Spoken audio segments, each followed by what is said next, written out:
إن الحمد لله نحمده ونستعينه ونستغفره ونعوذ بالله من شرور أنفسنا ومن سيئات أعمالنا من يهده الله فلا مضل له ومن يضلل فلا هادي له وأشهد أن لا إله إلا الله وحده لا شريك له وأشهد أن محمدا عبده ورسوله أما بعد.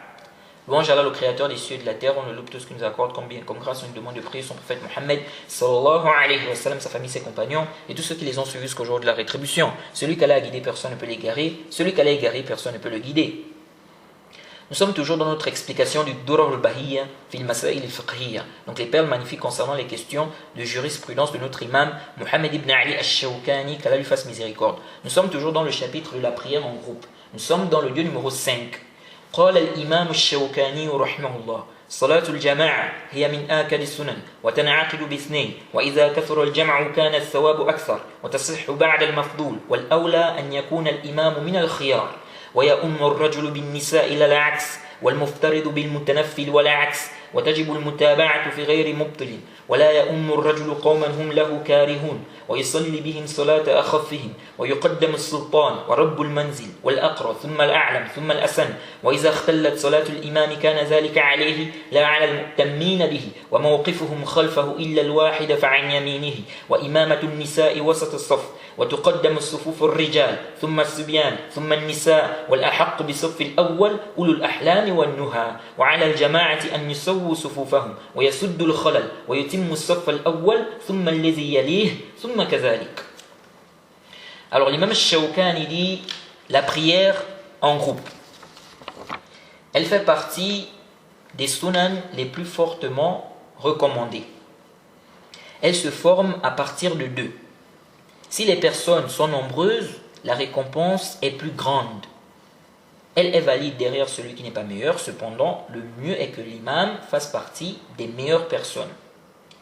L'homme dirige les femmes et non le contraire. Donc les femmes ne dirigent pas les hommes. Celui qui prie une prière obligatoire peut diriger celui qui prie une prière surérogatoire. Le contraire aussi est permis.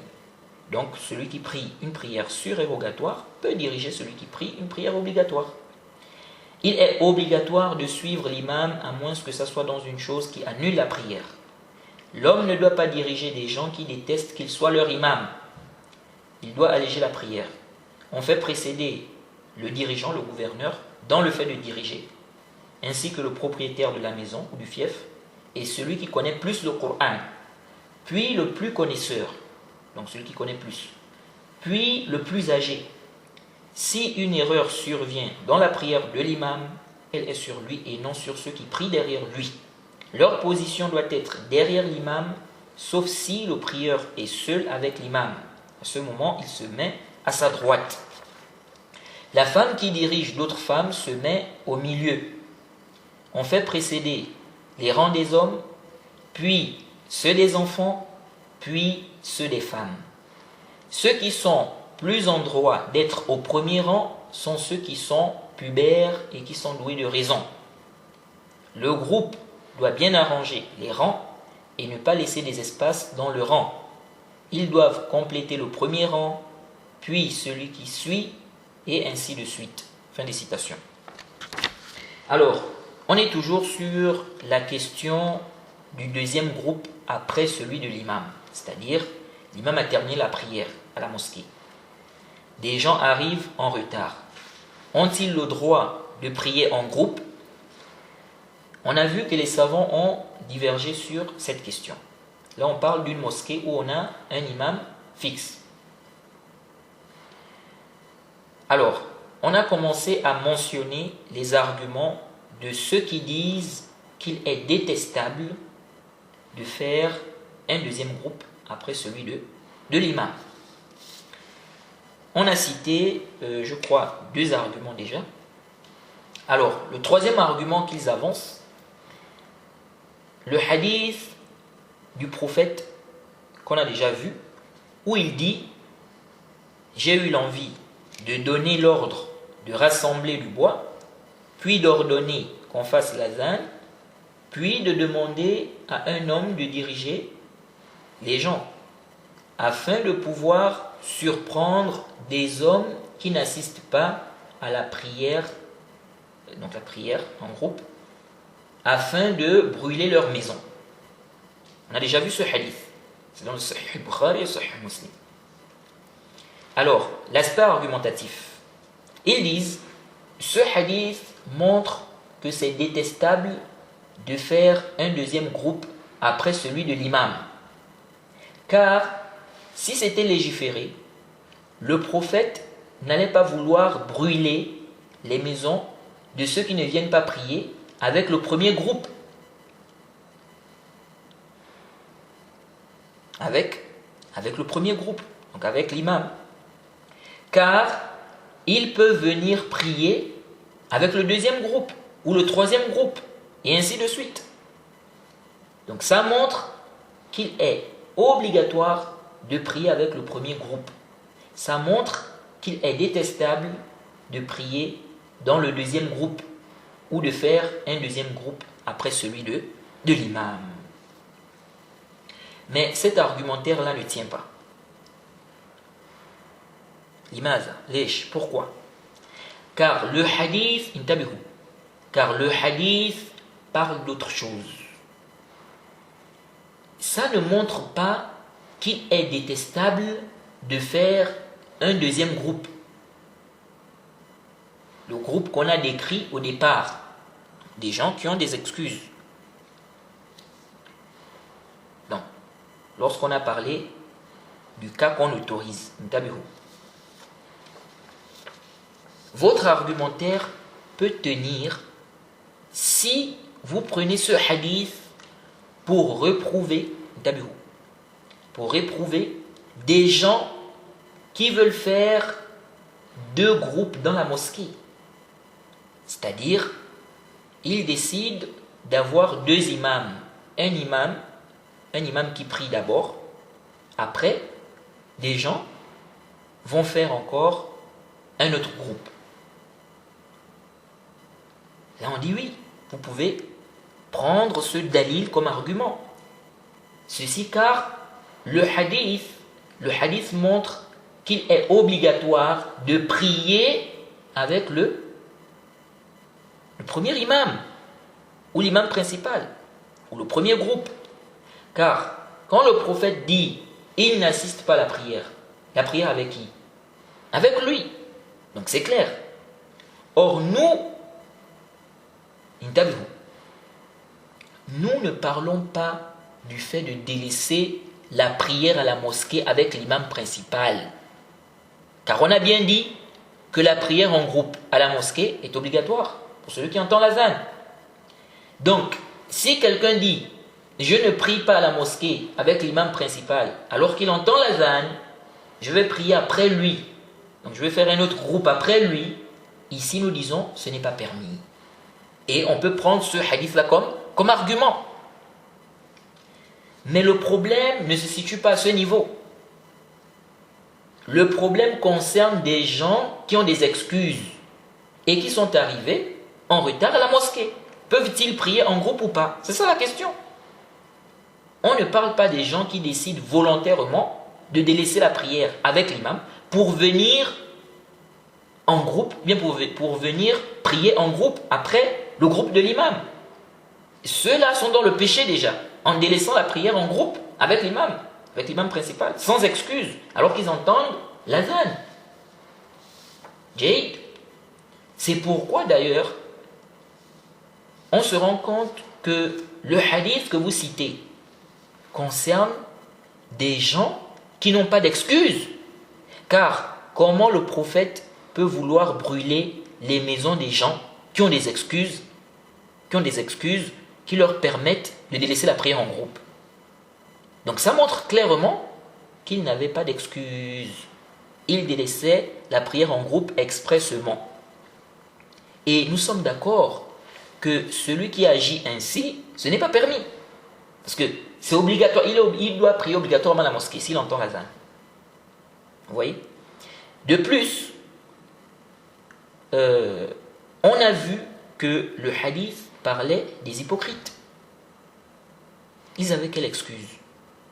Donc ceci montre clairement que s'argumenter de ce hadith pour interdire à des gens qui sont venus en retard à la prière. De prier en groupe, pas parce qu'ils décident de ne pas prier avec l'imam principal, mais plutôt parce qu'ils sont venus en retard à cause de certaines excuses. S'argumenter de ce hadith-là pour interdire ça, ça ne tient pas. Et ceci est clair. Vous voyez. Parce que le hadith ici parle des gens qui doivent venir prier à la mosquée, à la base. Ils doivent prier obligatoirement à la mosquée.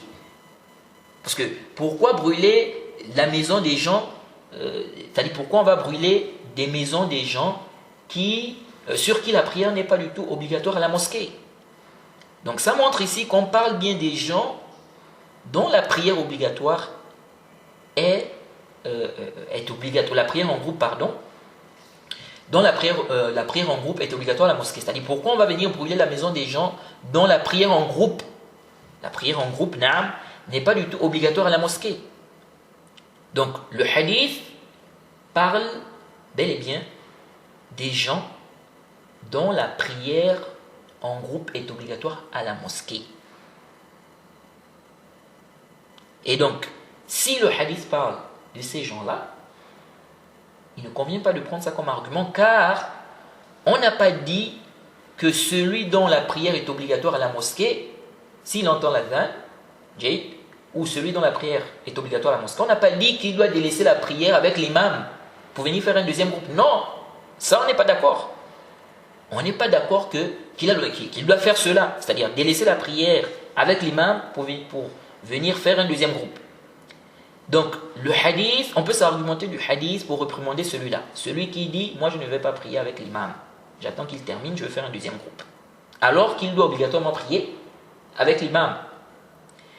Mais là, on n'est pas, c'est-à-dire la question n'est pas à ce niveau. Là, on est en train de parler des gens qui ils veulent prier avec l'imam à la mosquée, à la base. Ou ils sont en chemin. Ils sont en chemin. Mais ils ont eu une excuse, ou ils ont quelque chose, c'est-à-dire il y a eu une circonstance, ils sont arrivés en retard à la mosquée. Est-ce que ceux-là ont le droit de faire un groupe après le groupe du imam? C'est là la question, c'est là le débat. Vous voyez? C'est là le débat. Donc ça argumenter de ce hadith, en réalité ça ne tient pas. En réalité ça ne tient pas. Alors, quatrième argument. Ils disent, ça a été rapporté dans le Musannaf de Abdur Razzaq, numéro 3883, que Ibn Mas'ud est arrivé à la mosquée avec Alqama et Al-Aswad. Ils ont trouvé que les gens avaient déjà prié. Ils sont allés chez Ibn Mas'ud. Il a mis l'un à sa droite et l'autre à sa gauche, et il a prié avec eux. Et Al-Tabarani rapporte ça aussi dans Al-Kabir, Fil Kabir, le numéro 9380, et le Cheikh Al-Albani a authentifié cela. L'aspect argumentatif. Ils ont dit, si faire un deuxième groupe à la mosquée, après celui de l'imam, était autorisé de manière absolue, Ibn Mas'ud devait le faire à la mosquée. Il ne devait pas laisser la mosquée, sachant que la prière obligatoire à la mosquée est meilleure. Alors, cet argumentaire ne tient pas. On verra pourquoi. Mais avant ça, dans la chaîne de transmission de ce Athar, on a Hammad ibn Abi Sulaiman. Il est saduq, il a des erreurs, et Ibn Adi dit même qu'il y a des choses étranges souvent dans ces hadiths. Et Al-A'mash et Mansour ont rapporté d'après Ibrahim qu'Ibn Mas'ud a prié avec Alqama et Al-Aswad chez lui. Mais ils n'ont pas mentionné cette partie qui précise qu'ils sont venus à la mosquée et qu'ils ont trouvé que la prière était déjà terminée.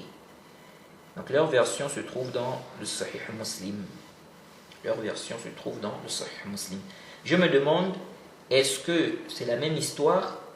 Si tel est le cas, pourquoi n'ont-ils pas mentionné cette précision qu'il est venu à la mosquée? Il a trouvé que la prière était terminée. Dans tous les cas, le athar peut être bon. On peut dire qu'il est bon, qu'il est Hassan.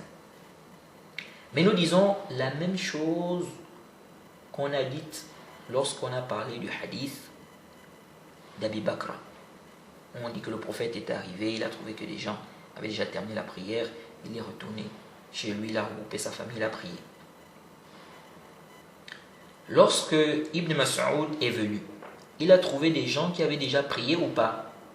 Si vous dites oui, pourquoi n'a-t-il pas pris quelqu'un qui a prié avec l'imam pour prier avec lui? De même, pourquoi n'a-t-il pas prié seul à la mosquée? Si le fait qu'il n'ait pas fait tout cela ne montre pas que c'est interdit ou détestable de le faire à la mosquée, nous disons c'est la même chose concernant le fait de prier en groupe après le groupe de l'imam. Ensuite nous disons, pourquoi Ibn Mas'ud n'a pas prié à la mosquée en groupe après que la prière soit terminée? Il y a des hypothèses. On ne sait pas vraiment.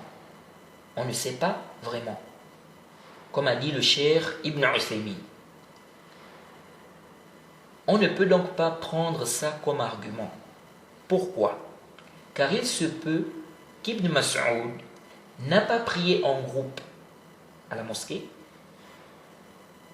après donc le groupe de l'imam, après la prière de l'imam. Il se peut qu'il n'a pas prié en groupe, donc il n'a pas fait un deuxième groupe à la mosquée, de peur que les gens croient qu'il ne veut pas prier derrière l'imam, qu'il ne voit pas qu'il faut prier derrière lui. Le cheikh Ibn Uthaymin, dans Majmu' al-Fatawa, au tome 15, numéro 956, il dit: est-ce que Ibn Mas'ud est retourné chez lui car on ne doit pas faire un deuxième groupe à la mosquée après celui de l'imam, ou c'est à cause d'autre chose? Il dit, on ne sait pas. Il se peut qu'il a eu peur que les gens négligent la prière derrière l'imam, qu'ils le suivent dans cet acte, en disant par exemple que voilà, Ibn Mas'ud c'est un compagnon du prophète, voilà Ibn Mas'ud qui a fait tel acte, c'est un compagnon du prophète. S'il a raté la prière en groupe, alors que dire de nous? A fortiori, on peut rater. Jay. Le cheikh Ibn Uthaymin dit, il se peut qu'Ibn Mas'ud est allé prier chez lui car il a eu peur que l'imam garde dans son cœur quelque chose envers lui, en se disant qu'Ibn Mas'ud a retardé la prière avec ses compagnons car il déteste que je sois imam. Donc ils n'ont pas voulu prier derrière moi. Vous voyez. Donc on ne connaît pas vraiment la raison de son acte. Par conséquent, ce n'est pas un argument solide sur le sujet, car les hypothèses sont fortes ici et très probables. Surtout qu'Ibn Mas'ud est celui qui a dit: nous voyons que seul un hypocrite connu s'abstenait d'y participer. Donc, la prière en groupe.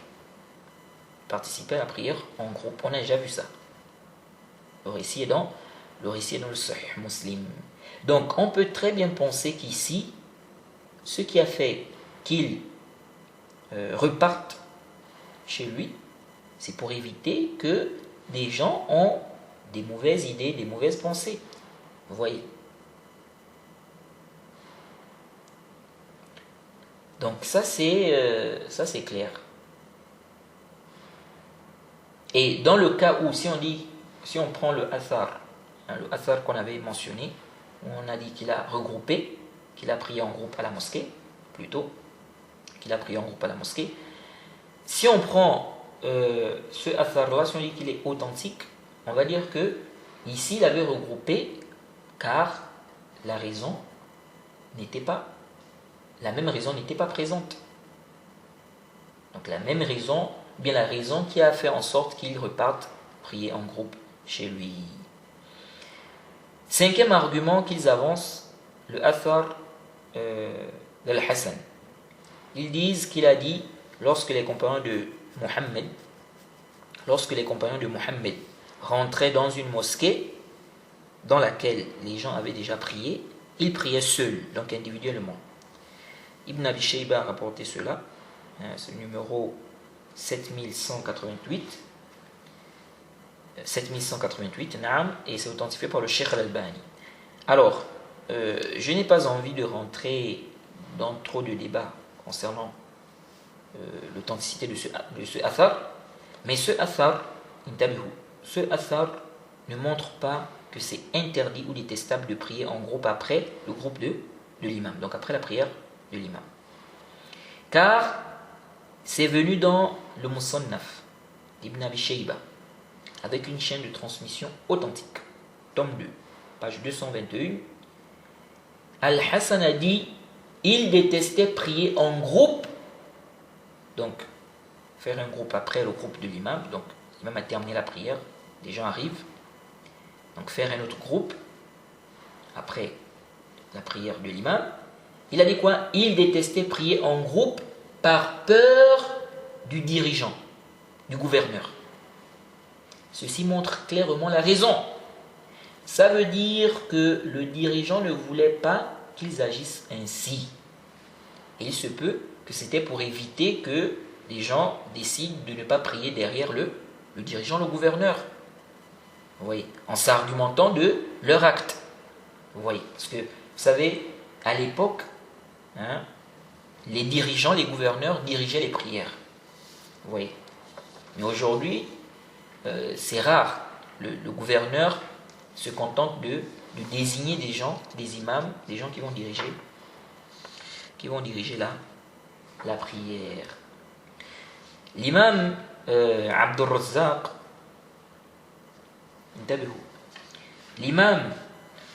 Razzaq, rapporte dans son Musannaf numéro 3422, d'après Layth, il dit: je suis rentré avec Ibn Sabit dans la mosquée.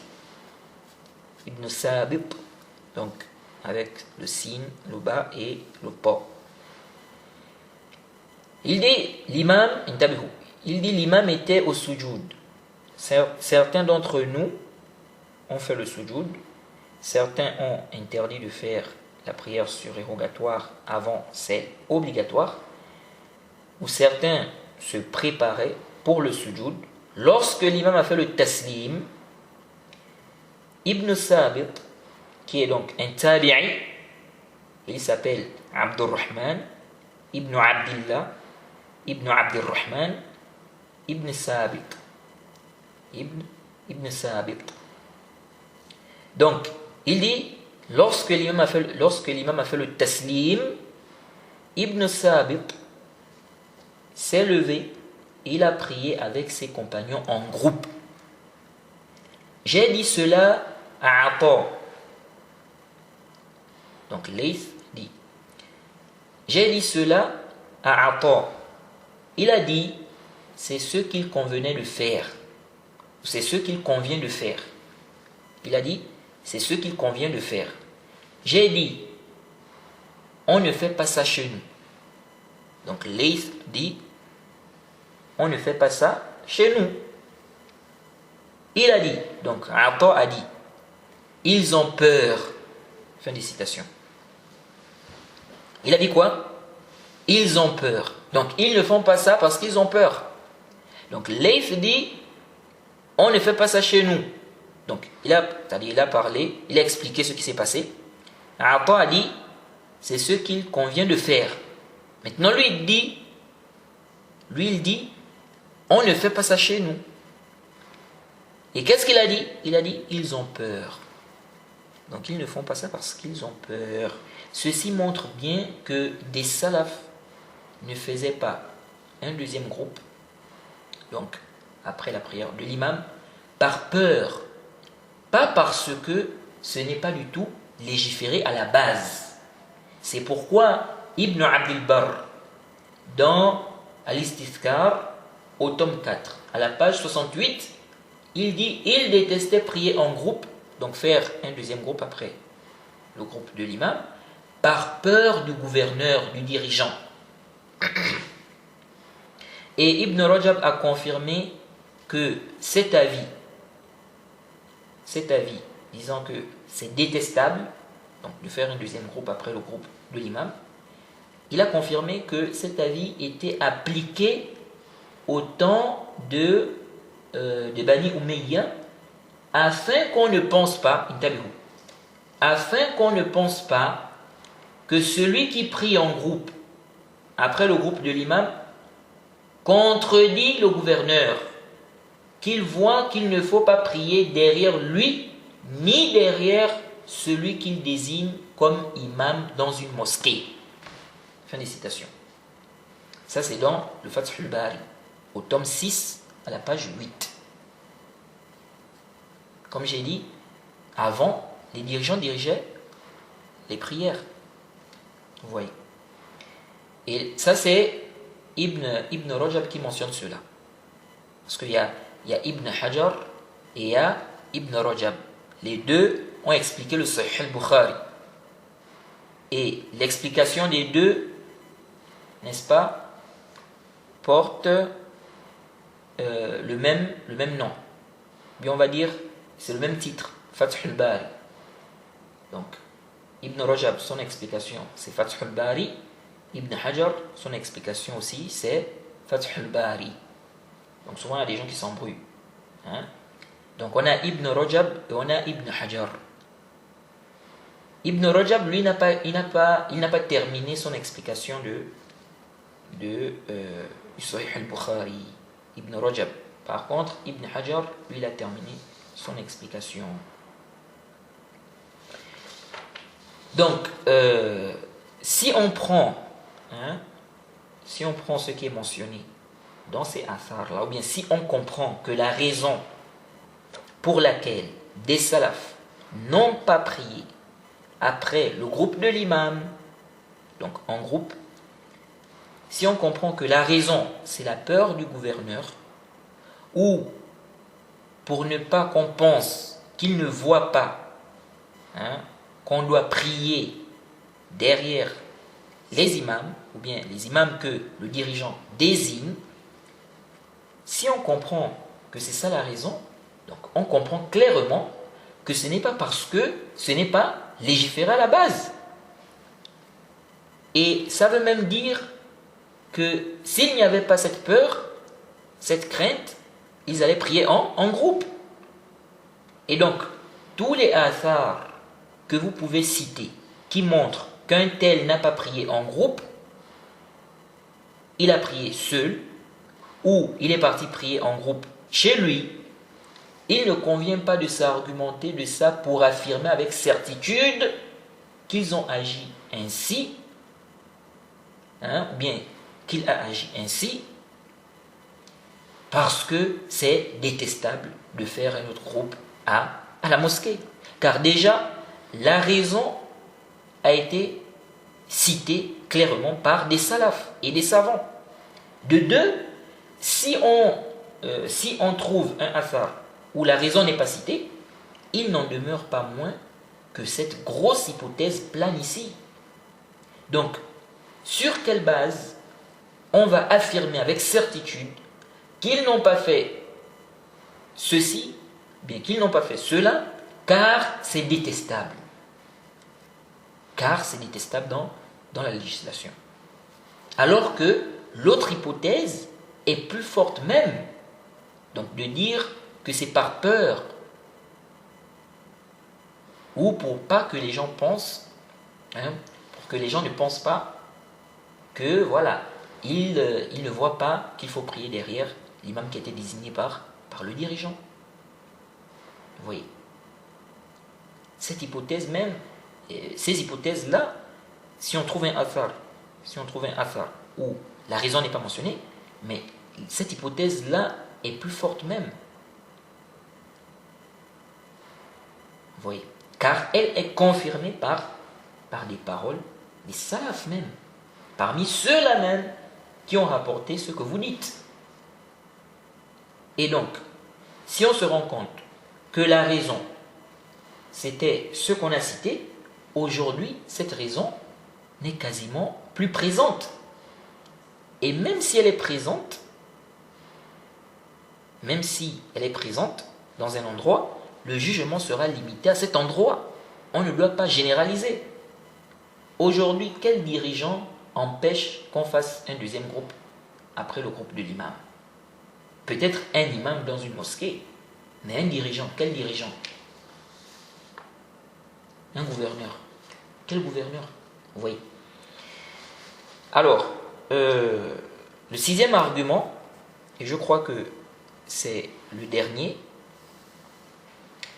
ils disent que le prophète a dit: si le serviteur fait convenablement ses ablutions, puis il sort pour la prière, il ne sort que pour cela. S'il arrive à la mosquée et que les gens ont déjà prié, Allah lui donnera la récompense de ceux qui ont prié en groupe, sans diminuer quoi que ce soit de leur récompense.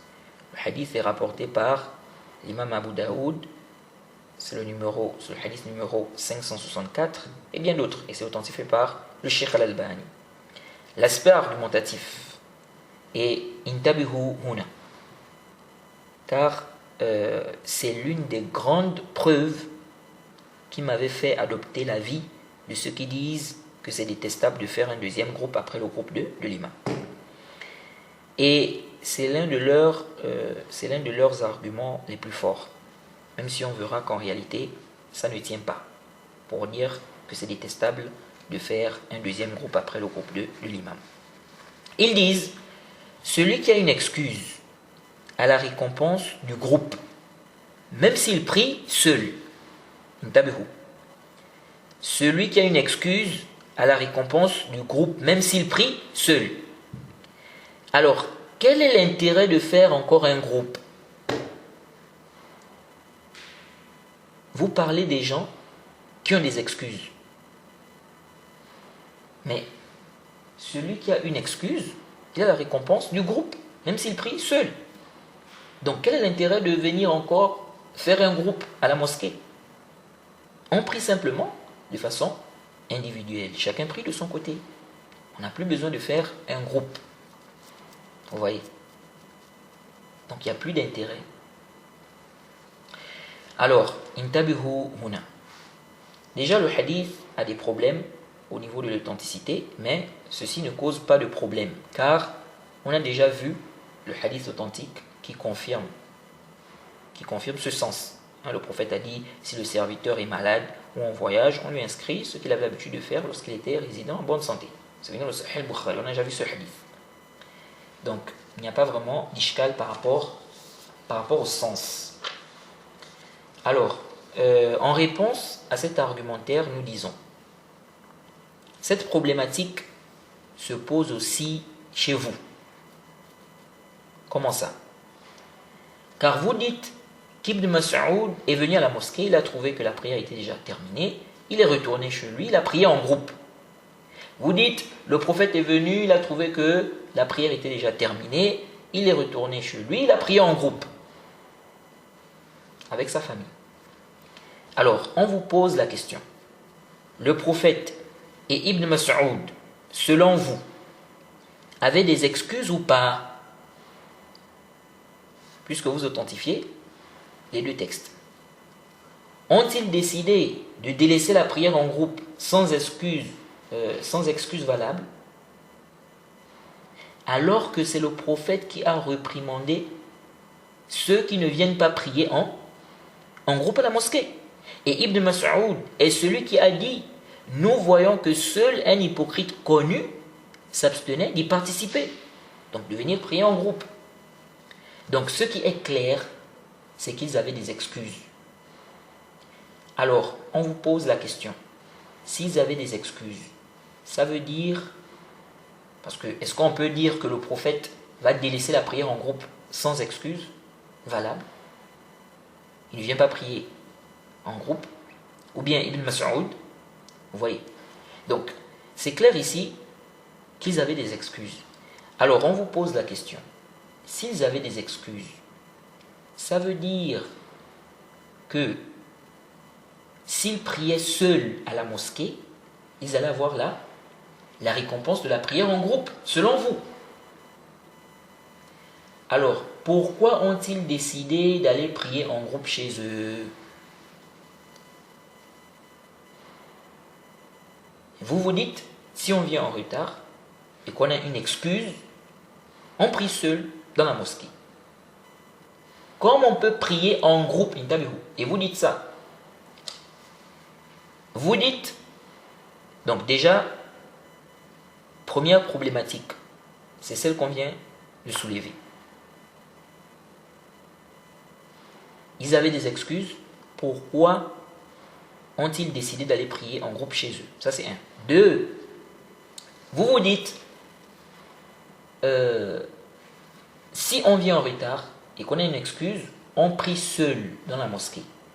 Comme on peut prier en groupe, mais pas dans la mosquée, nous disons, quel est l'intérêt alors de prier en groupe si on a la récompense du groupe lorsqu'on prie seul, si on a une excuse? Vous voyez? C'est-à-dire ceux qui disent qu'il est détestable de faire un deuxième groupe à la mosquée, si l'imam a terminé la prière. Ils disent, si on vient en retard, si on a une excuse, on prie individuellement. C'est-à-dire que chacun prie de son côté. On ne doit pas prier en groupe. Mais, si on décide de prier en groupe, hors de la mosquée, ils disent, c'est légiféré. Donc quelqu'un peut venir, il trouve que la prière est terminée, il retourne chez lui prier en groupe. Ici, là, ils ne disent pas que c'est détestable. Bon, s'il a une excuse, pourquoi aller prier en groupe? Pourquoi aller prier en groupe? Vous dites que ça c'est légiféré, mais pourquoi il prie en groupe? Quel est l'intérêt? Parce que s'il a une excuse, donc ça veut dire qu'il aura la récompense de la prière, même s'il prie seul. Quel est l'intérêt alors? Donc la problématique se pose aussi de votre côté. Vous voyez? La réponse que vous donnez, c'est également cette réponse-là que nous donnons. Quelqu'un qui est en voyage ou malade, s'il décide quand même de faire ce qu'il a l'habitude de faire lorsqu'il n'est pas en voyage ou malade, a-t-il le droit de faire cela? Il a le droit ou pas? Il n'y a aucun doute qu'il a le droit. Ce n'est pas détestable. Pourquoi? Alors qu'on lui inscrit ce qu'il avait l'habitude de faire, même s'il ne le fait pas à cause de son excuse. Vous voyez? Celui qui est venu à la mosquée, alors que la prière était déjà terminée, le prophète a dit, qui va faire l'aumône, qui va faire la sadaqa à celui-là? Il avait une excuse ou pas? On verra ce hadith. Il avait une excuse ou pas? Certains disent, il avait une excuse. Et c'est ce qui est apparent. Car les compagnons, ce n'était pas connu d'eux qu'ils délaissaient la prière en groupe comme ça volontairement sans excuse. Alors, s'il avait une excuse, pourquoi le prophète a recommandé qu'il prie en groupe? Si seul il a la récompense de la prière en groupe, car il a une excuse, pourquoi le prophète a donc recommandé qu'il prie en groupe? Et vous autorisez cette figure-là.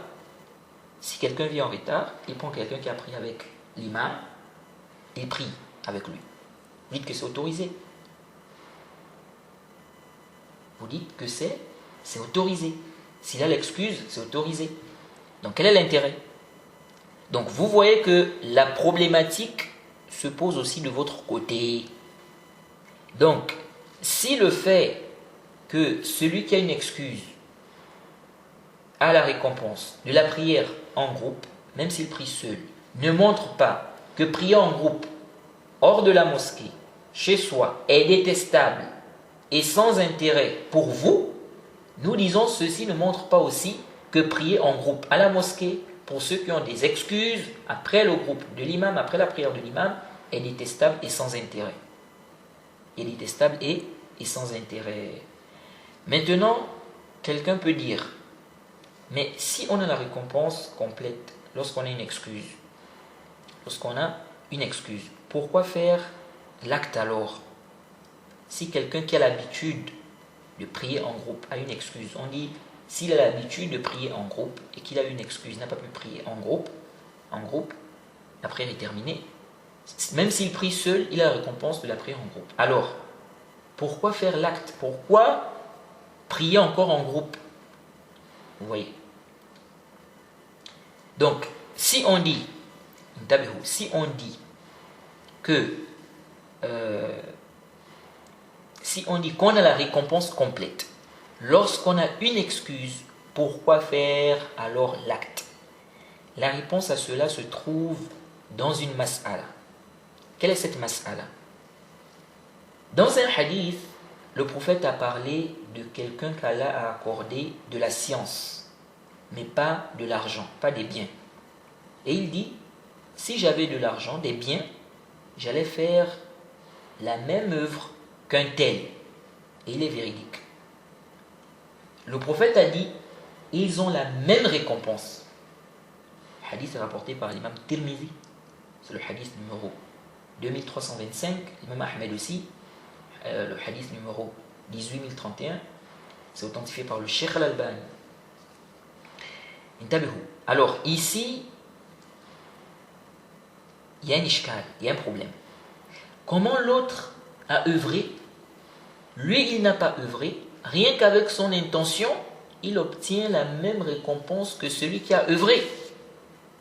Comment ça? Certains savants, comme a dit Ibn Rajab dans Jami' al-Ulum wal-Hikam, au tome 2, à la page 321, il a mentionné que certains savants ont dit ils ont la même récompense de base. Quant au fait que ça soit multiplié, ça c'est réservé à celui qui œuvre, pas à celui qui a juste eu l'intention et qui n'a pas du tout œuvré. Car si ce n'était pas ainsi, celui qui prend la ferme résolution de faire une bonne action devait avoir 10 hasanat et non une seule. C'est pourquoi le prophète a dit d'ailleurs quiconque décide d'accomplir une bonne action mais ne l'a pas faite, Allah la lui inscrit auprès de lui comme étant une bonne action complète. Quiconque décide d'accomplir une bonne action et parvient effectivement à l'accomplir, Allah la lui inscrit de 10 à 700 fois sa valeur et même plus encore. Le hadith est dans Bukhari et Muslim. Rapporté par l'imam Bukhari et l'imam Muslim. Donc, on voit que celui qui œuvre a plus de récompense. C'est pourquoi l'avis que nous trouvons juste, et Allah est le plus savant, c'est cette explication des savants. Donc, ils ont la même récompense dans la récompense de base. Maintenant, celui qui a œuvré, Allah multiplie. Vous voyez, Allah peut multiplier, contrairement à celui-là qui n'a pas œuvré. Lui, on ne multiplie pas du tout. Jay. Alors, donc en résumé, pour que ça soit encore plus clair, si par exemple on suppose qu'une œuvre, si quelqu'un l'accomplit, on lui inscrit 5 récompenses. On lui inscrit 5 récompenses. Celui qui a l'intention de la faire et qui est véridique, mais il n'a pas pu faire cela à cause d'une excuse, il aura aussi les 5 récompenses là. Sauf que, donc ça c'est la récompense de base. Cependant, Ou bien, sauf que celui qui a œuvré, il aura plus. Allah peut multiplier sa récompense. Mais celui-là qui a juste eu l'intention, lui-là, on ne multiplie pas. On ne multiplie pas. Il aura juste les 5 récompenses là. Jade. Je ne sais pas si c'est clair. Donc, pardon. Celui qui prie quand même en groupe, même s'il a une excuse, il est meilleur que celui qui prie seul. Il est meilleur que celui qui se contente de son intention et de son excuse et qui n'a pas prié en groupe, mais qui a prié seul. Car celui qui œuvre, même s'il peut avoir la même récompense que celui qui a eu une excuse à cause de son intention, même si il peut avoir la même récompense que celui qui a une excuse à cause de son intention, la récompense de base, cela ne veut pas dire qu'ils ont la même récompense dans tous les aspects. Vous voyez. En conclusion, ceux qui interdisent ou disent que c'est détestable de faire un deuxième groupe après celui de l'imam, n'ont pas d'argument solide. C'est pourquoi Ibn al-Munzir, dans le Awsat, au tome 4, à la page 217 jusqu'à 218, il a dit qu'il ne connaît pas de preuves avancées par ceux qui disent que c'est détestable. Donc de faire un deuxième groupe après celui de l'imam, ou de faire un groupe après celui de l'imam. Alors, maintenant, les arguments de ceux qui ont dit qu'il est légiféré de faire un deuxième groupe après le groupe de l'imam.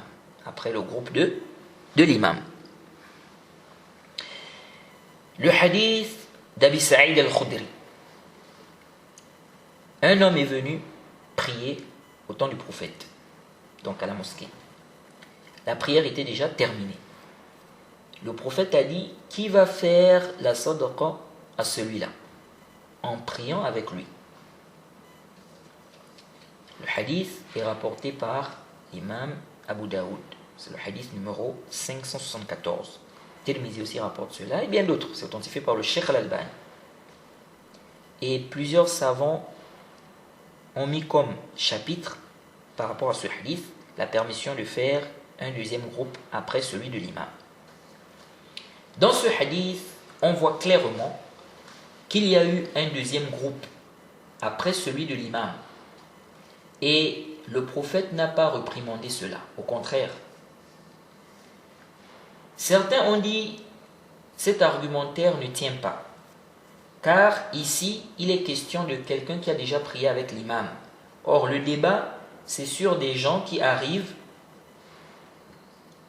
Ils arrivent en retard. Aucun d'eux n'a prié avec l'imam. Alors, ceux qui ont dit que c'est légiféré ont répondu à cela. Ils ont dit,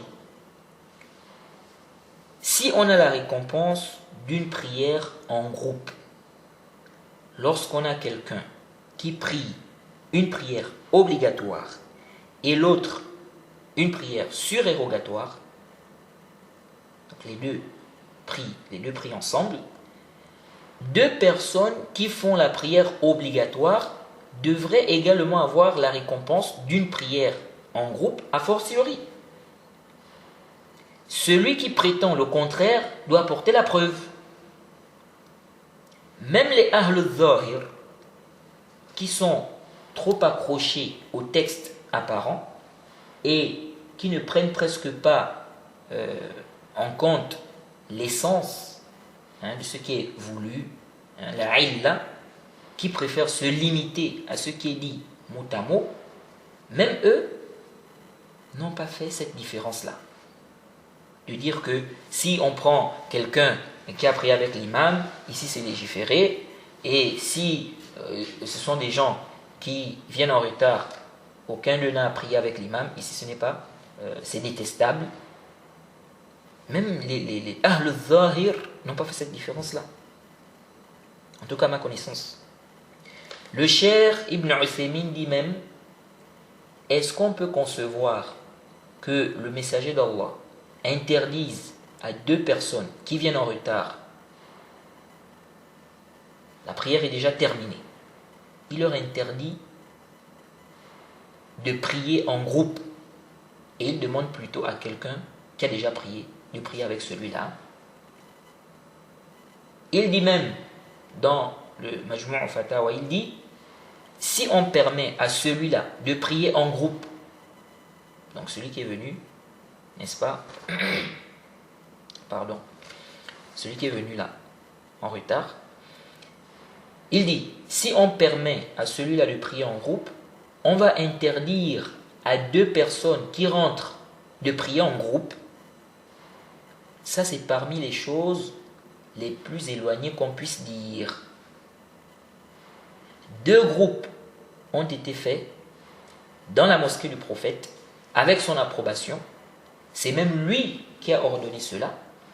S'il y avait un mal dans ça, il n'y aurait pas de différence à faire entre une personne du groupe qui prie une prière surérogatoire ou qui prie une prière obligatoire. Pourquoi faire cette différence-là alors qu'on voit bien qu'il y a eu un deuxième groupe après, n'est-ce pas, la prière du prophète en groupe. De plus, le terme est général. Pourquoi restreindre ça au sabab, à la cause? Ce qui est pris en considération, c'est la généralité du texte et non la cause pour laquelle la parole qui se trouve dans le texte a été dite. Certains ont dit, on a dit qui va faire l'aumône à celui-là. Or, dans le cas où personne n'a prié avec l'imam, qui va faire l'aumône à l'autre? Le Cheikh Ibn Uthaymin a dit dans Liqa'at al-Bab al-Maftouh, au tome 3, numéro 1471, il a dit, on a dit aumône car celui qui s'est levé avait déjà prié. Donc, sa deuxième prière-là est une aumône. Si faire un deuxième groupe après celui de l'imam était interdit, le prophète n'allait pas du tout autoriser de faire l'aumône dans cette chose interdite. Car l'aumône qui implique une chose illicite n'est pas licite. Tu ne peux pas faire une chose préférable en faisant ce qui est interdit. Fin de citation. Donc le cheikh ici regarde le groupe. Il a regardé ici le groupe. Ici on se retrouve avec un deuxième groupe. Un deuxième groupe dans la mosquée du prophète Mohammed sallallahu alayhi wa sallam. Vous dites non, c'était quelqu'un qui faisait une prière surérogatoire avec quelqu'un qui faisait une prière obligatoire. Oui, mais c'est un deuxième groupe à la mosquée ou pas? Et les raisons que vous évoquez pour interdire ça, ces raisons ne sont pas valables ici. Si on dit, lorsque vous venez en retard, prenez quelqu'un qui a déjà prié avec l'imam et priez avec lui. Donc ici, ça ne pourra jamais causer des divisions. Ça ne pourra jamais causer des divisions. Ça peut causer des divisions aussi. Vous voyez. De plus, les grands savants qui ont rapporté ce hadith, je n'ai vu aucun qui a mis un titre où il faisait la différence entre celui qui a prié avec l'imam et des gens qui viennent en retard et qui n'ont pas encore prié. C'est-à-dire de mettre comme titre quelque chose où on comprend que si on vient à la mosquée, il est légiféré de prendre quelqu'un qui a prié avec l'imam et de prier avec lui, mais si on n'a pas quelqu'un qui a prié avec l'imam, on n'a pas le droit de prier en groupe, bien que c'est détestable. Vous voyez.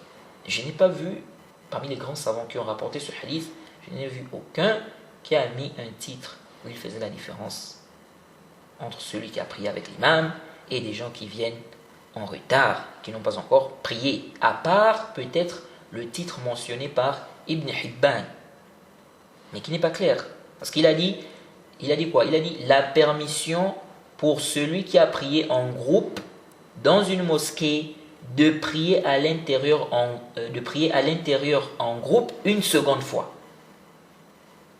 Il a dit quoi? La permission pour celui qui a prié en groupe dans une mosquée de prier à l'intérieur en groupe une seconde fois. Ça, c'est au tome 6. Pardon. Ça, c'est au tome 6 à la page 157 de son Sahih. Mais ça ne veut pas forcément dire qu'il fait une restriction ici. Il peut dire ça car il veut juste montrer que celui qui a déjà prié en groupe dans la mosquée, il peut encore prier en groupe dans la même mosquée. Et non que c'est interdit. Il peut dire cela, il peut mentionner cela pour dire cela, et non pour dire que c'est interdit de faire un deuxième groupe après le groupe de l'imam Jaïd. Donc les titres que j'ai pu voir des savants, je n'ai pas vu qu'ils faisaient cette différence-là. Je parle de ce que j'ai vu dans mes recherches, et elle est le plus savant. De plus, ô vous qui interdisez,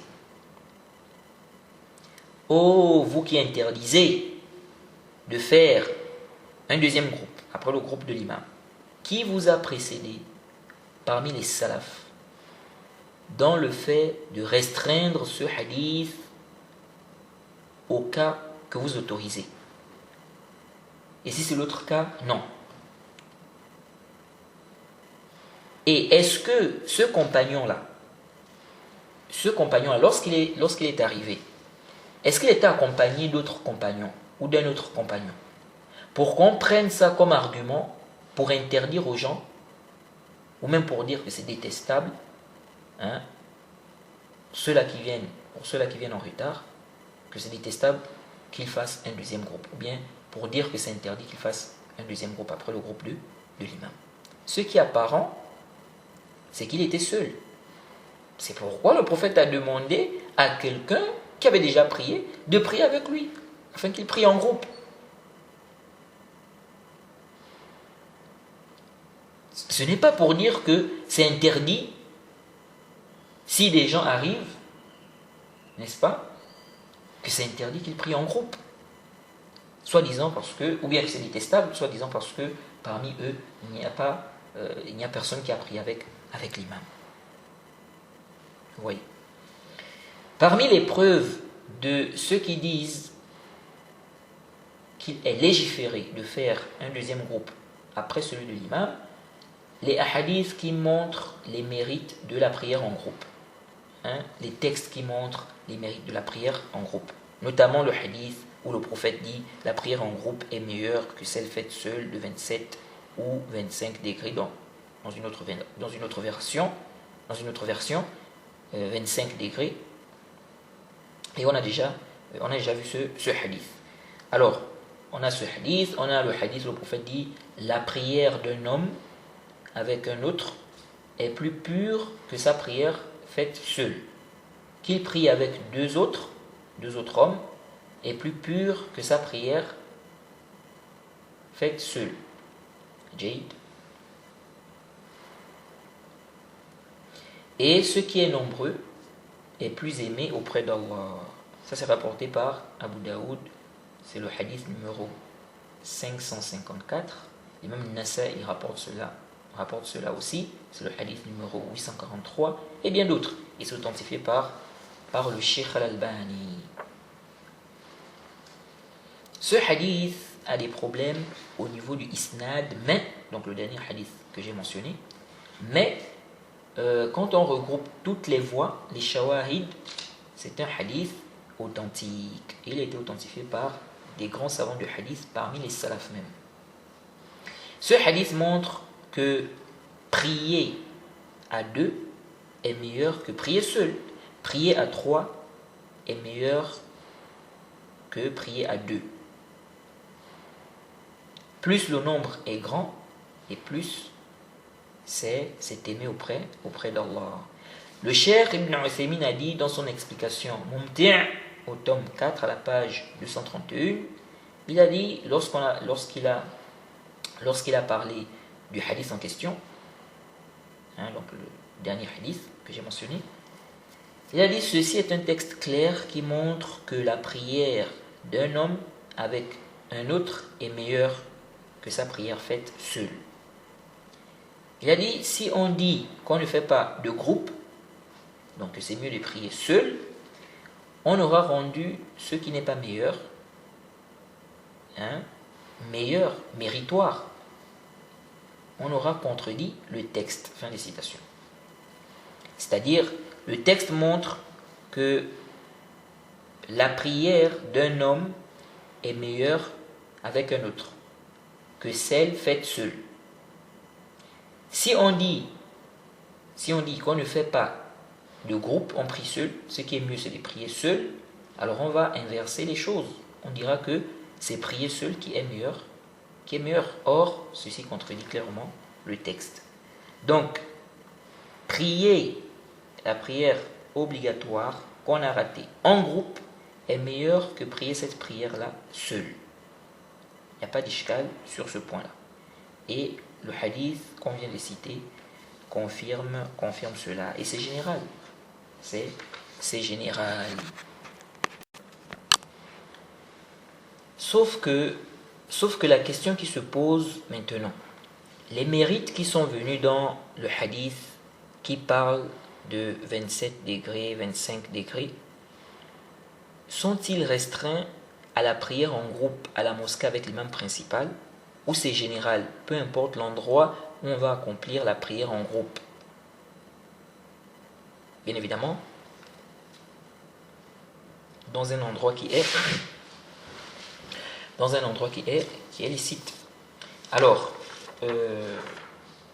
on a posé cette problématique dans le premier ou le deuxième cours. Le prophète a dit la prière en groupe est meilleure que celle faite seule de 25, dans une autre version, 27 degrés. Cette récompense est-elle restreinte à la mosquée? C'est-à-dire, les récompenses là concernent celui qui prie à la mosquée. Quant à celui qui prie en groupe chez lui ou ailleurs, il a la récompense de la prière en groupe, mais pas celle mentionnée dans ce hadith. Alors, certains savants ont adopté cet avis. Et c'est l'avis de l'imam al-Bukhari, et c'est l'avis de certains compagnons, comme l'a mentionné Ibn Hajar, dans le Fath, au tome 2, à la page 135. La preuve de cela, c'est le hadith du prophète, le hadith d'Abi Huraira, qui est rapporté par l'imam al-Bukhari et l'imam Muslim. Le prophète Mohammed sallallahu alayhi wa sallam a dit Salatu ar-rajul fil jama'a tuda'afu ala salatihi fi baytihi wa fi suqihi 25 ضعفا. Salatu ar-rajul fil jama'a tuda'afu على صلاته في بيته وفي سوقه 25 ضعفا وذلك أنه إذا توضأ فأحسن الوضوء ثم خرج إلى المسجد ثم خرج إلى المسجد لا يخرجه إلا الصلاة لم يخطو خطوة إلا رفعت له بها درجة وحط عنه بها خطيئة. Donc le prophète a dit la prière de l'homme en groupe détient 25 fois plus de mérite que sa prière accomplie chez lui ou dans son marché. Et ceci lorsqu'il fait les ablutions et parfait ses ablutions, puis sort pour aller à la mosquée, ce qui le fait sortir n'est rien d'autre que la prière, il ne fait pas un seul pas sans que cela ne l'élève d'un degré et sans qu'on ne lui efface un péché pour cela. Vous voyez ces mérites? Lorsque tu vas à la mosquée, tu ne vas que pour la prière. Ce qui te fait sortir de chez toi, c'est la prière. Tu fais un pas, chaque pas que tu vas faire, on t'élève en degré, on t'efface un péché. Vous voyez ça, c'est des mérites. Alors pourquoi on va négliger la prière en groupe? Pourquoi? Comment quelqu'un va négliger la prière en groupe? Quelqu'un est dans des péchés. Quelqu'un fait beaucoup de péchés. Voilà une opportunité.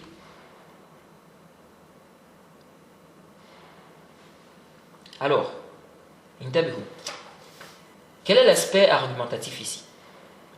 Quel est l'aspect argumentatif ici?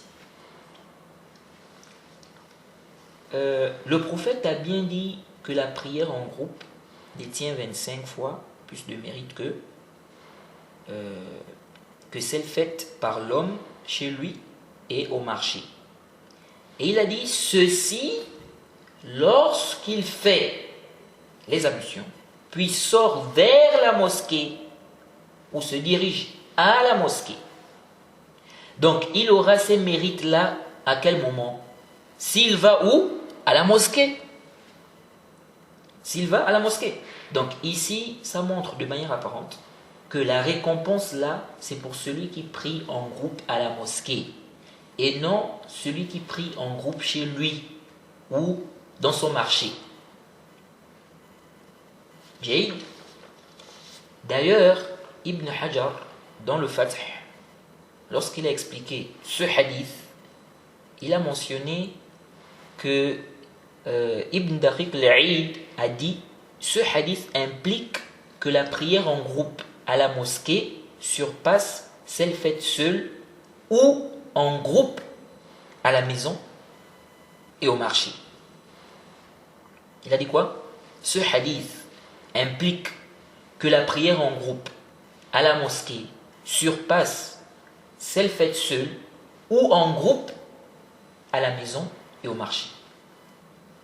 Cependant, qu'est-ce qu'il a expliqué? Il a expliqué que ce qui est apparent pour lui, c'est qu'ici, ça concerne la prière faite seule. La prière faite seule chez soi ou au marché. Et non celle faite en groupe chez soi ou au marché. Mais ici, le prophète a mentionné la mosquée, car le plus souvent, celui qui n'a pas assisté à la prière en groupe à la mosquée, il prie seul. Et il a dit, à partir de là, la problématique est résolue. Celle de l'égalité de la prière à la maison et au marché. Donc, l'égalité de la prière en groupe et celle faite seule, chez soi ou au marché. Sauf que ça peut être discutable. Car le prophète n'a pas restreint cela à celui qui prie seul chez lui ou au marché. Ce qui est apparent, c'est que c'est général, que la personne prie chez elle ou au marché seul ou en groupe. Ceci à cause de la suite du hadith qui précise la mosquée. Et aussi, il n'a pas dit la prière de l'homme seul, ou bien faite seul, chez lui ou au marché. Il a dit la prière de l'homme chez lui ou au marché. Donc chez lui, ça peut être seul, ça peut être en groupe. C'est général. C'est pourquoi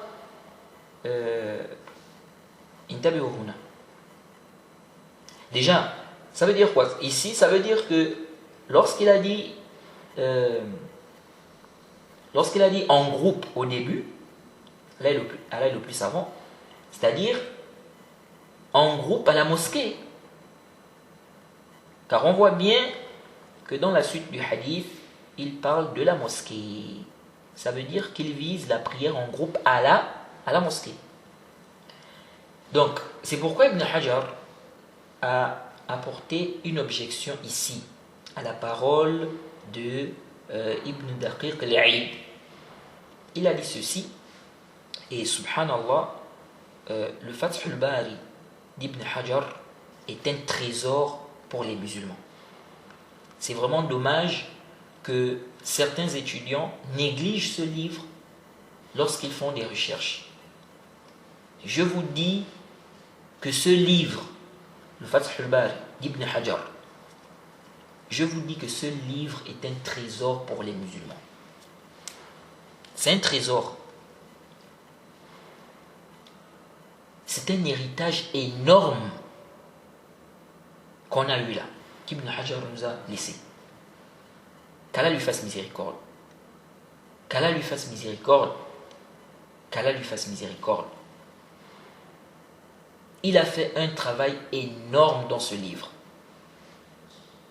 Tu veux connaître l'explication d'un hadith qui se trouve dans le Sahih al-Bukhari, prends le Fath al-Bari d'Ibn Hajar. Il te ramène presque tout ce que tu dois savoir sur le hadith. Les divergences, les arguments, les objections, les réponses. Si certains savants critiquent même le hadith, il parle de ça.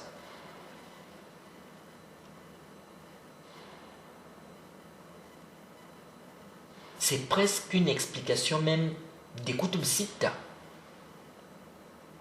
Pas juste une explication du Sahih al-Bukhari. C'est presque. C'est vraiment magnifique.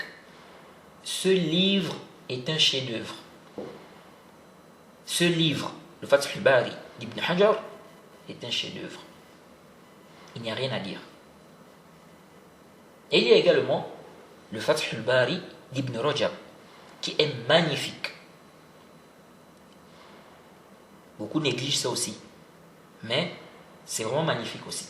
Le Fath al-Bari d'Ibn Rajab, il a traité de ces masaïls. Il y a des masaïls qu'il a traités là-bas. Tu trouves ça difficilement dans des livres. Mais malheureusement, il n'a pas terminé l'explication du Sahih al-Bukhari. Par contre, Ibn Hajar, lui, il a terminé son explication. Et c'est vraiment dommage qu'Ibn Rajab n'a pas pu terminer son explication du Sahih al-Bukhari. Parce que vraiment, ça allait... quand je lis ce livre, je me dis s'il avait terminé cette explication du Sahih al-Bukhari, ça allait être quelque chose d'énorme.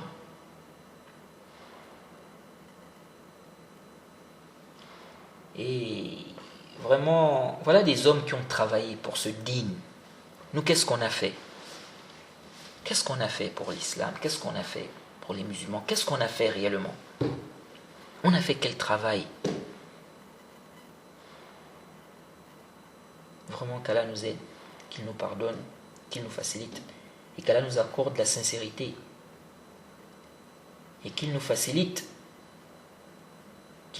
aussi afin qu'on puisse laisser un héritage énorme pour les francophones. Car ce n'est pas tout le monde aussi qui a accès à la langue arabe. Vous voyez, c'est pourquoi aussi il faut étudier la langue arabe. Il faut faire des efforts pour étudier la langue arabe, pour apprendre l'arabe. Même si avoir la langue arabe ne suffit pas. Parce qu'il y en a aussi, ils vont dire étudiez la langue arabe, étudiez la langue arabe. Ils vont donner des conseils comme ça à certains frères. Il faut étudier la langue arabe, c'est bien, il faut étudier la langue arabe. Mais il ne faut pas croire que la langue arabe à elle seule suffit pour bien comprendre le dîn. Non, tu peux avoir la langue arabe, mais tu t'égares. Ils sont combien aujourd'hui qui ont la langue arabe, ils sont même éloquents, mais ce sont des égarés. Ils dénigrent les savants, ils sont vraiment ils ont plein de shubhat. Ils sont nombreux. Ils s'expriment. Quelqu'un s'exprime correctement en langue arabe, il a un bon niveau en langue arabe, mais c'est un égaré. Eh oui. Comment on explique ça? Donc, c'est bien d'étudier la langue arabe, mais n'oublie pas que la langue arabe à elle seule ne suffit pas. Il faut demander à Allah de t'accorder la compréhension de la religion. La compréhension de la religion. Tu peux avoir la langue arabe, mais tu t'égares. Parce qu'il y en a qui pensent qu'une fois que j'ai la langue arabe, c'est fini. J'écoute directement les savants. Tu peux avoir la langue arabe et tu t'égares. Il y a des gens qui ont la langue arabe, ils vont te dire j'écoute les savants, mais ils sont égarés. Ils sont égarés. Donc c'est bien la langue arabe. Naam, il faut étudier la langue arabe, il faut connaître la langue arabe. Mais n'oublie pas un point qui est important, qui est très important même ici. Il faut qu'Allah t'accorde la bonne compréhension. Donc demande à Allah de t'accorder la bonne compréhension. Demande à Allah de t'accorder la bonne compréhension de la religion. Vous voyez? Parce que si tu n'as pas eu la bonne compréhension de la religion, c'est vraiment une perte. C'est pourquoi tu peux trouver quelqu'un qui a la langue arabe, mais il est égaré. C'est-à-dire il parle la langue arabe, il lit, mais il est égaré. Et quelqu'un d'autre qui ne parle même pas la langue arabe, mais il comprend mieux la religion que celui-là. Et inam, comment ça? Parce que lui, il étudie auprès de quelqu'un qui a bien compris sa religion. Il n'a pas la langue arabe, c'est vrai, mais il étudie auprès de quelqu'un qui a bien compris sa religion. Et cette personne lui explique bien la religion. L'autre, il a la langue arabe, mais il écoute des gens égarés. Et il s'égare, il prend des shubhat. Oui. Donc la langue arabe, il ne faut pas être trompé. La langue arabe à elle seule ne suffit pas pour bien comprendre la religion. Sinon, vous pouvez trouver des chrétiens qui comprennent bien la langue arabe, qui maîtrisent, qui ont vraiment un bon niveau en langue arabe. Par exemple, en Égypte, vous allez trouver des chrétiens qui parlent bien arabe. Ça peut même être un chrétien, il est même professeur de langue arabe. Mais est-ce qu'il est musulman? Non, il est égaré. Il ne comprend pas des choses, c'est-à-dire les choses élémentaires. Pourtant, la langue arabe, les choses élémentaires, parfois il ne comprend pas ça. Donc la compréhension, c'est Allah qui donne à qui il veut. Qu'Allah nous accorde la bonne compréhension de la religion. Vraiment, les frères, il faut demander à Allah qu'il vous accorde la bonne compréhension de la religion. Ça, c'est très important. Demande à Allah de t'accorder la bonne compréhension de la religion. Man yuridillahu bihi khayran yufaqihu fi din, comme c'est venu dans le hadith. Celui à qui Allah veut du bien, il lui donne la bonne compréhension de la religion. Donc, la compréhension de la religion, c'est vraiment une chose très importante. Donc, il faut étudier la langue arabe, mais il faut aussi demander à Allah de faciliter afin d'avoir la bonne compréhension de la religion. Donc, bref, Ibn Hajar, on revient donc à ce qu'on disait. Ibn Hajar, dans le Fath, il a dit, le fait de comprendre le hadith en question de manière apparente n'implique pas forcément cette égalité qu'il mentionne. Donc cette égalité qui a posé problème entre la prière en groupe et la prière faite seule, chez soi et au marché, ou au marché.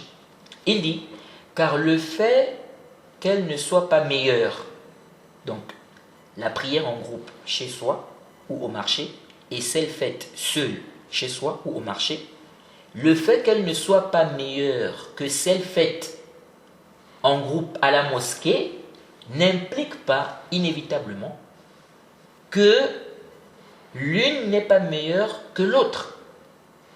C'est-à-dire que ça n'implique pas que la prière en groupe, chez soi ou au marché, n'est pas meilleure que celle faite seule, chez soi ou au marché.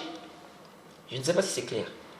Quelqu'un va dire, comment la prière en groupe chez soi ou au marché est à égalité avec celle faite seule chez soi ou au marché. Ce n'est pas possible. Et donc, il faut comprendre du hadith qu'on parle de la prière faite seule chez soi ou au marché. C'est elle qui est surpassée par la prière faite en groupe à la mosquée. Donc, Ibn Hajar apporte une objection ici à cela, en disant le fait qu'elle ne soit pas meilleure ou qu'elle soit surpassée, donc la prière faite seule ou en groupe chez soi ou au marché, le fait qu'elle ne soit pas meilleure ou qu'elle soit surpassée par la prière en groupe à la mosquée n'implique pas que l'une n'est pas meilleure que l'autre. Donc, ça n'implique pas que la prière en groupe chez soi ou au marché n'est pas meilleure que celle faite seule chez soi ou au marché. En d'autres termes, ça n'implique pas forcément l'égalité entre elles, pour que cela pose problème. Et Ibn Hajar dit de même, prendre le hadith en question de manière apparente n'implique pas que la prière en groupe faite à la maison ou au marché n'a pas de mérite sur celle faite seule à la maison ou au marché, ou qu'elle n'est pas meilleure que celle faite seule à la maison ou au marché. Il dit ce qui est apparent, c'est que l'augmentation mentionnée est restreinte à la prière en groupe à la mosquée, mais que la prière en groupe à la maison ou au marché est mieux que celle faite seule à la maison ou au marché. Donc celui qui prie en groupe chez lui, par exemple, il n'a pas cette même augmentation qui est venue dans le hadith, mais sa prière en groupe est meilleure que celle faite seule chez lui. Et ceci, car le prophète a dit, la prière d'un homme avec un autre est plus pure que sa prière seule. Qu'il prie avec deux autres hommes est plus aimé auprès d'Allah. On a déjà vu le hadith rapporté par Abu Daoud et bien d'autres. Vous voyez. Même si il y a un ishkal qui reste pour moi concernant cet avis. Il y a un ishkal qui reste pour moi concernant cet avis. Allah est le plus savant. Quant au fait de ramener la règle de usul, est-ce que bien la mas'ala, ramener ça à la mas'ala de est-ce que pour rembourser il faut une nouvelle preuve, hein? Donc c'est-à-dire ramener la question de la prière en groupe après, n'est-ce pas, la prière en groupe de l'imam, ramener la question à cette mas'ala ne tient pas. Déjà, on avait expliqué que la vie juste, et Allah est le plus savant, c'est qu'on se base sur la preuve de base. Hein? Donc s'il faut, pour rembourser, on n'a pas besoin d'une nouvelle preuve. On se base sur la preuve de base qui, n'est-ce pas, mentionne l'obligation de l'acte ou de la chose. Hein? On a détaillé cela, je crois, dans l'audio 28 ou 29 du livre du Cheikh Rabi' qu'on était en train de traduire, les paroles textuelles réfutant les ambiguïtés, les troubles provenant des Hiddadiyya. Je crois lorsqu'on a parlé du remboursement, de la prière. De deux, ici, la prière qu'ils font là, ceux qui viennent en retard après le groupe de l'imam, la prière qu'ils font là, ils ne sont pas en train de rembourser, car ils sont toujours dans l'heure. Donc ici, ce n'est pas un qada, ce n'est pas un remboursement, c'est plutôt un ada. C'est un accomplissement, ils accomplissent la prière, ils sont toujours dans l'heure. Donc la règle ne passe pas ici. De trois, on a vu les preuves qui montrent qu'on peut faire un deuxième groupe. Et on a vu que c'est l'acte de plusieurs salafs. Et c'est la compréhension de plusieurs salafs. Et nous suivons les salafs. Nous lisons le Coran et la Sunna, la compréhension des salafs. On a vu que des salafs voyaient qu'il était légiféré de faire un deuxième groupe après, n'est-ce pas, le groupe de l'imam Jayd, donc de faire une prière en groupe après celle de l'imam. Et beaucoup de ceux qui ont réprouvé, c'était pour une raison. Pas parce que c'est détestable, pas parce que la chose est détestable en elle-même. Donc le fait de faire, n'est-ce pas, une prière en groupe après la prière de l'imam. Si on arrive en retard et qu'on trouve que la prière est déjà terminée. Vous voyez. Donc, pour conclure, nous disons, la vie juste, et Allah est le plus savant, c'est qu'il est légiféré de faire un deuxième groupe, ou bien une deuxième jama'a, après celle de l'imam. C'est l'avis de plusieurs salafs, dont l'imam Ahmed, dans une riwaya.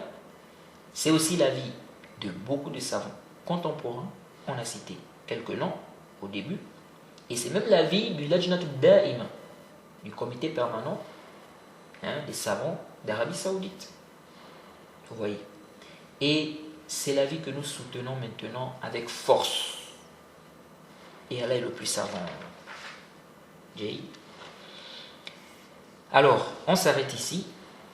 Je crois qu'on a terminé avec ce sujet de la prière en groupe. Après celui, ou bien après la prière, après celle de l'imam. Donc la deuxième jama'a, on a terminé avec ce sujet de la deuxième jama'a, après la jama'a de l'imam.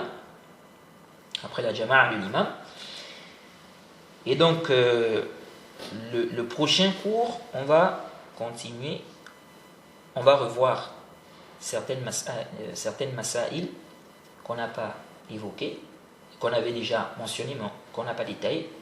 On va voir ces masaïl-là, et puis on va continuer avec la suite des propos de l'imam Shawkani. Vous voyez. Alors on s'arrête ici, mais on va d'abord faire une pause. Car j'ai certaines occupations. Et quand on va reprendre les cours, on va aborder les autres sujets qu'on avait évoqués, mais qu'on n'a pas détaillés, Inch'Allah. Donc on s'arrête ici. On demande qu'Allah nous facilite, nous accorde la bonne compréhension de sa religion. Wa subhanaka lahumma bihamdik wa ashhadu an la ilaha illa anta astaghfiruka wa atubu ilayk.